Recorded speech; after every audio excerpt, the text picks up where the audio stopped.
What's up, collectors and Transformers enthusiasts? Today we're going to finally be taking a look at the recently released pictures of Transformers Legacy Wave 1. We're going to be taking a look at Arcee, Kickback, Dragstrip, and G2 Optimus Prime.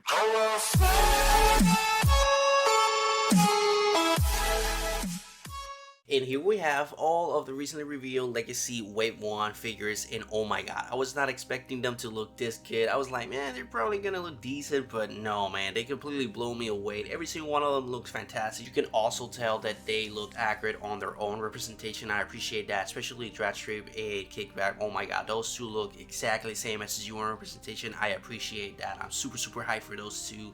And in terms of G2 Optimus Prime, man, that guy from top to bottom looks exactly the same as the way I was hoping it to be. You know, the shoulder patterns, he being a little bit bulky, and he has also the proportions of the Kingdom Optimus Prime or the Earthrise Optimus Prime, so he's gonna have some good pulsability. And in terms of accuracy, this guy is spot on. For Arcee though, she's a little bit controversial though. We're gonna be taking a look at that on a second, but oh my god, the entire lineup looks incredible. Now, starting out with Arcee, or Prime Universe Arcee, this is the name that they're giving them. I guess just Prime Universe, wherever it's, you know, Transformers Prime, they're gonna go ahead and call Prime Universe whatever name it is, like Bulkhead or Arcee. But as you can see, we got Prime Arcee here, and she's not accurate at all, man.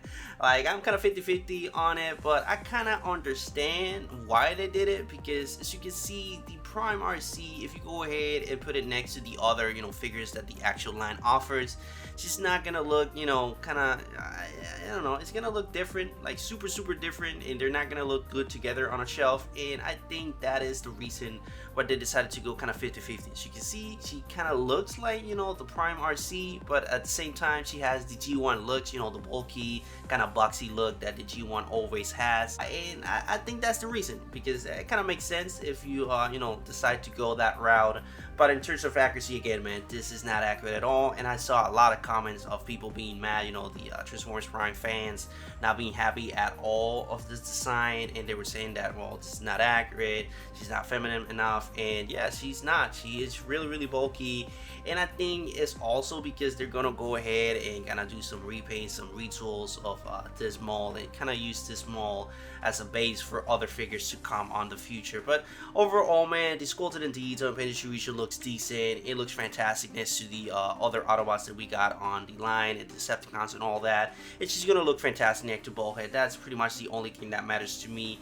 And I think I'm gonna go ahead and pick them up, because, you know, the actual vehicle mode looks incredible, and the roll mode looks decent. I really don't appreciate the wheels hanging on the legs. I don't like that at all. And for a quick look at the vehicle mode, so you guys can see what I'm talking about, as you can tell, it looks really accurate to the actual representation. It kind of looks, you know, a little bit more similar, especially on the paint highlights. You can see that she has a little bit of that paint that she had on the Transformers Prime. The front skirt that she has on top of the wheel is supposed to be pink, and on the figure is black, so that's not accurate at all. But, you know, it's like a 70% accuracy on the vehicle mode, but on the raw mode, man, it's just not accurate at all. And in my opinion, the vehicle mode looks a lot better than the robot mode. Now, for Kickback, it's a completely different story. This guy is perfection at his finest. The accuracy level is pretty much 100% on spot. It looks like they just took it out of the screen and made it a figure, and as you can tell, man, just from top to bottom, this guy looks exactly the same as the U1 representation, man. You mentioned it, the color distribution, the sculpted and detail, everything looks good. And I love how he's so skinny, so you know that you can go ahead and do some nice poses. You know, the articulation and the mobility is pretty much 100%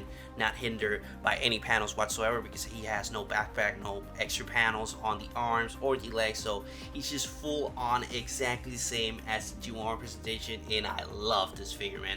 I am super hyped. This is pretty much the one that I'm gonna go after immediately after release. And in terms of the instant mode, you can already tell the transformation is going to be super simple. You only flip the whole figure down and put the wings on the front of the robot mode, reveal the mini legs, and that's pretty much it. And I don't mind it at all. This is the way that it's supposed to be. On the G1 series, it was exactly like that. So again, on the accuracy levels, this guy is pretty much 100%, 10 out of 10.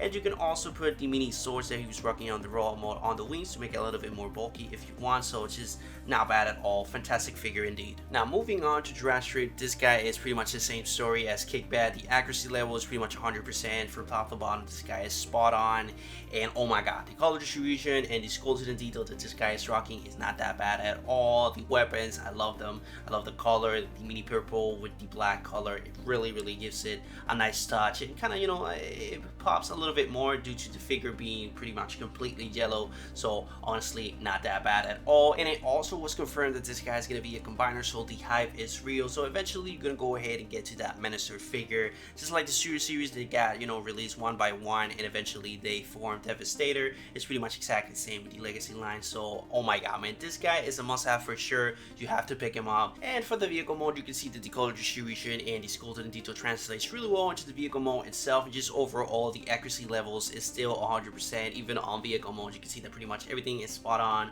The engine bay, the spoiler, the double wheels on the front, the big wheel on the back, the Decepticon logo, the lines that he has, you know, on the front and on the back, that's really accurate. The only detail that they added that is kind of not accurate to the actual representation, but it kind of gives it a really nice touch, is the lines that he has on the sides of the vehicle mode. That obviously is not accurate, but oh my god, it kind of, you know, adds a little bit more detail to the overall aesthetics of the vehicle mode. Last but not least, here we have Leader Class G2 Laser Optimus Prime 8. Oh my god, man, this dude looks so good. Like, I was so surprised when I saw this guy looking so sexy. And as you can tell, he has a little bit of that Air Rise and Kingdom Optimus Prime, you know, the legs, the arms, the chest. It's a little similar as well because he's rocking the Matrix of Leadership on the middle of his chest. So overall, man, not that bad at all. Super hype. You can already tell that he's gonna have some nice possibility, some nice mobility. You can go ahead and do some nice poses with this guy. In terms of accuracy, you can be the judge of that, but the only thing that I need for this guy to be accurate, in my opinion, is the bulkiness and the panels that he has on the arms. If he has that, it's accurate in my opinion.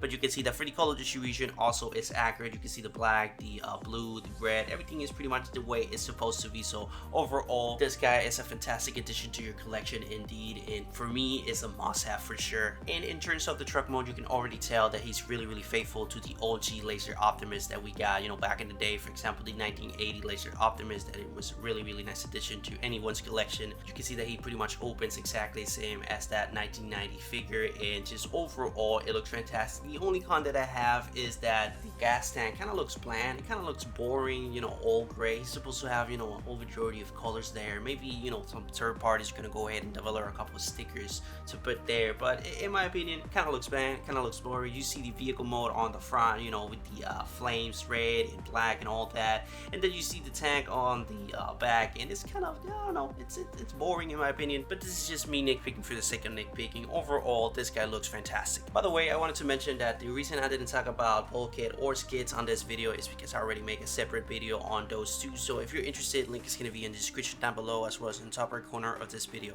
And also, Galvatron is still a thing. It's gonna be part of the Wave 1 for the Legacy line, and I didn't talk about this guy because this guy is relevant, man. The only thing different is the darker tone on a couple pieces, but other than that, this guy is exactly the same as the other representation that we got. I believe was on the Generation Select, and it's just, I'm just sick and tired of this mold. We got what, like 4 or 5 now, and just I'm not planning to buy another one. I don't even have the original one because I'm still hunting it. I just can't seem to find it anywhere, and the prices online are just ridiculous. But that being said, I'll just see you in another video. As always, leave your thoughts in the comments down below. I'm really interested to see and know your opinion on the subject, especially what you think about them. You're gonna go ahead and pick every single one of them. Tell me which one is your favorite. But that's pretty much it for the whole thing. I hope you enjoy it. If you did, please leave a like. It really helps you to algorithm and helps my videos get out there in a while. So if you get anything, any value out of my content, please subscribe, and I will see you on the next video. But this is pretty much it for Transformers Legacy Wave 1, Arcee, Kickback, Dragstrip, and G2 Optimus Prime.